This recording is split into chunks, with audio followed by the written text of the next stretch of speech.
नमस्कार दोस्तों। आज हम आरटेट जो 2011 में पेपर हुआ था और लेवल 2 साइकोलॉजी का पेपर हम हल करेंगे। शुरू करते हैं प्रश्न नंबर 1 से। तो निम्न में से कौन सा कथन विकास के बारे में सत्य नहीं है? सत्य नहीं है वो आपको बताना है। तो विकास अंतःक्रिया का फल है, बिल्कुल सही है। विकास एक व्यवस्थित श्रृंखला का अनुगामी है, यह भी सही है। विकास एक व्यक्तिगत प्रक्रिया है, बिल्कुल सही है। विकास विशिष्ट से सामान्य की ओर होता है, ये गलत है। डी इसका सही आंसर होगा। विकास है वो सामान्य से विशिष्ट होता है, न कि विशिष्ट से सामान्य की ओर। देखिए क्वेश्चन नंबर 2 देखते हैं। बालकों की सोच अमूर्तता की अपेक्षा मूर्त अनुभवों एवं प्रत्ययों से होती है, यह अवस्था है। तो मूर्त अमूर्त के बजाय मूर्त होगी तो 7 से 12 वर्ष होती है यह अवस्था। ये इसका सही आंसर होगा।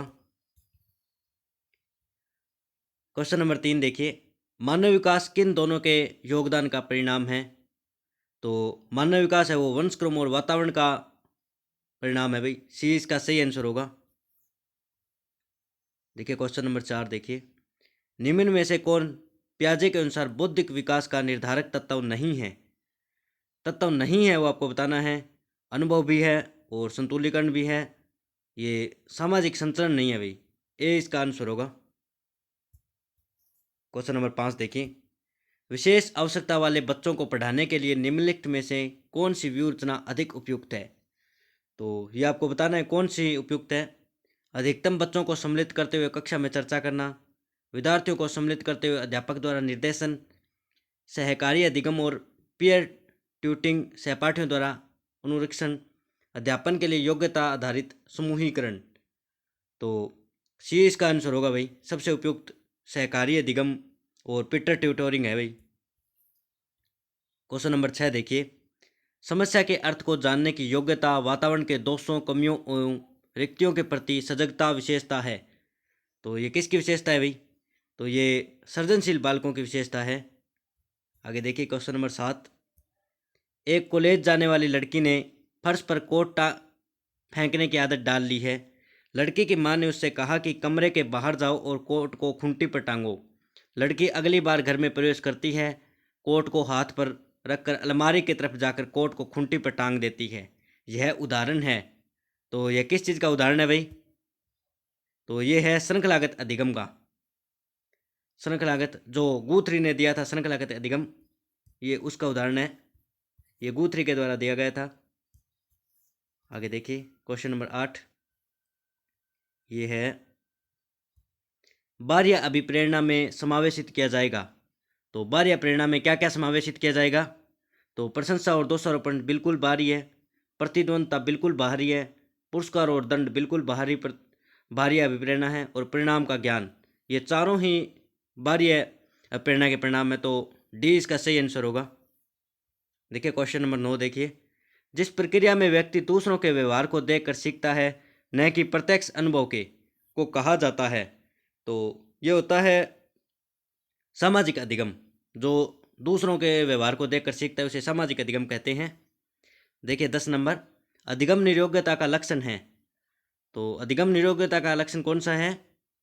तो भागने की प्रवृत्ति होना, अशांत ऊर्जावान और विध्वंस होना, अवधान संबंधी बाधा और विकार, अभिप्रेरणा का अभाव। तो सी इसका आंसर होगा भाई, अवधान संबंधी बाधा और विकार है वो इसका लक्षण है। 11 नंबर देखिए। अधिगम को प्रभावित करने वाला व्यक्तिगत कारक है। तो व्यक्तिगत कारक तो परिपक्वता और आयु है भाई, डी इसका सही आंसर होगा। देखिए 12 नंबर। एक क्रिकेट खिलाड़ी अपने गेंदबाजी के कौशल को विकसित कर लेता है, पर उसके बल्लेबाजी के कौशल को प्रभावित नहीं करता। इसे कहते हैं, तो इसे क्या कहते हैं? ये प्रभावित नहीं करता है तो शून्य हो गया भाई। अगर प्रभावित करता तो निषेध होता। और क्वेश्चन नंबर 13 देखिए। निम्न में से कौन सा कथन किसी व्यक्ति के मानसिक स्वास्थ्य को उत्तम रूप से प्रदर्शित करता है? तो मानसिक विकास को यह करता है पूर्ण अभिव्यक्ति, संगतीकरण और सामान्य लक्ष्य के निर्देशन। ए इसका सही आंसर होगा भाई, बिल्कुल। देखिए 14 नंबर। ये जो मैं आपको जो आंसर बता रहा हूँ ये वही आंसर है जो माध्यमिक शिक्षा बोर्ड ने जारी किए थे, उसी की आंसर की को मैंने फॉलो किया है, तो आप ये भी थोड़ा ध्यान रखें। क्वेश्चन नंबर 14 देखिए, फ्राइड, प्याजे एवं अन्य मनोवैज्ञानिकों ने व्यक्तिगत विकास की विभिन्न अवस्थाओं के संदर्भ में व्याख्या की है, परंतु प्याजे ने क्या नहीं किया है भाई, कहा कि विकास की अवस्थाएं वातावरण में निर्धारित होती है, बिल्कुल सही बात है। कहा कि शेष अवस्था के अनुभव को अधिक प्रभावित करती है, बाकी अवस्थाओं के सीमित प्रभाव होते हैं, ये भी सही है। विभिन्न अवस्थाओं को समझाने के लिए संज्ञानात्मक बदलाव के बारे में कहा, ये नहीं कहा भाई इन्होंने, सी इसका आंसर होगा भाई। देखिए 15 नंबर, गिलफोर्ड ने अभिसारी चिंतन पद का प्रयोग किसके समान अर्थ में किया है, तो सृजनात्मकता के संबंध में इन्होंने किया है प्रयोग इसका। आगे 16 नंबर देखिए, निम्न में से कौन सा कथन रुचि के बारे में सत्य नहीं है, सत्य नहीं है का चुनाव करना है, तो कौन सा सही नहीं है। रुचियाँ जन्मजात और अर्जित दोनों होती है, सही बात है।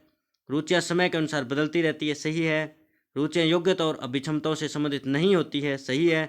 रुचियाँ व्यवहार में आकर्षण विकर्षण के प्रतिबिंब नहीं है, नहीं प्रतिबिंब है भाई, ये डी इसका आंसर होगा, डी इसका आंसर है।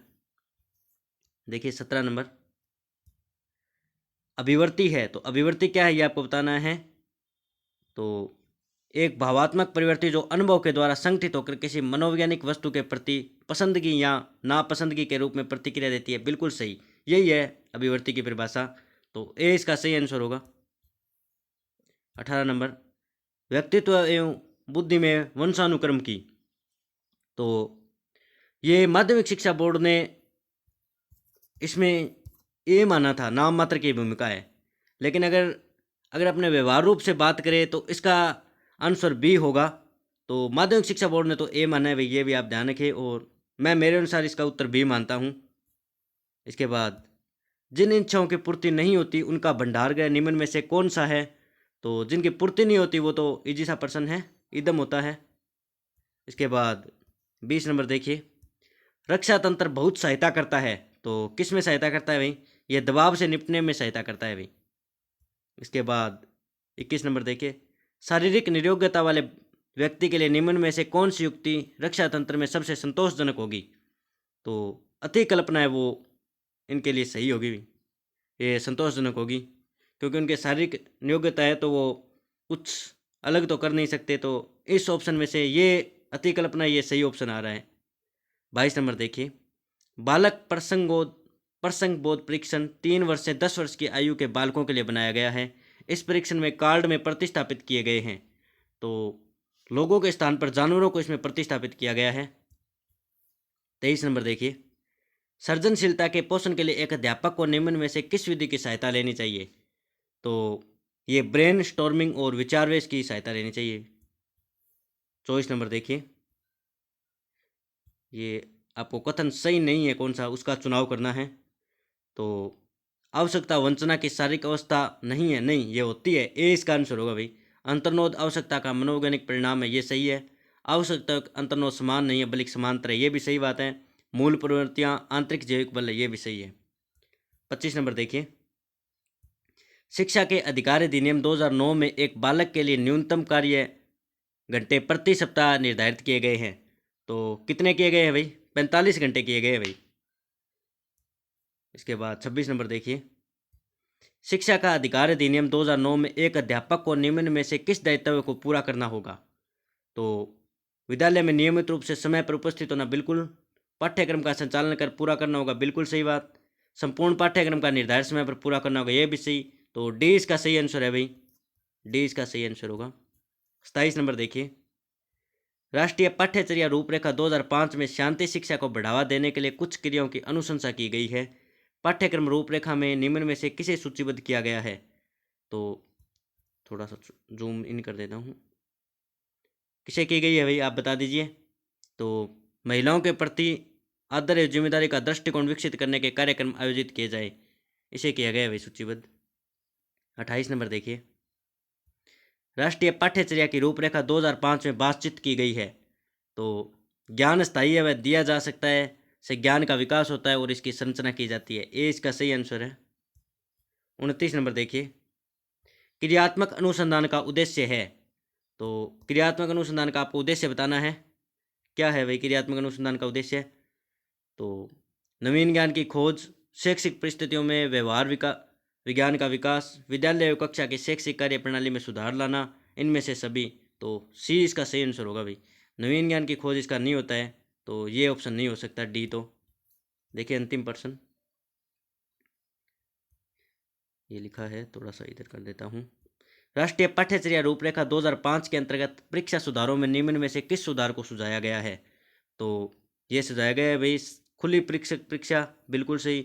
सतत, निरंतर और व्यापक मूल्यांकन, सही है। सामूहिक कार्य मूल्यांकन, तो डी इसका सही आंसर होगा भाई।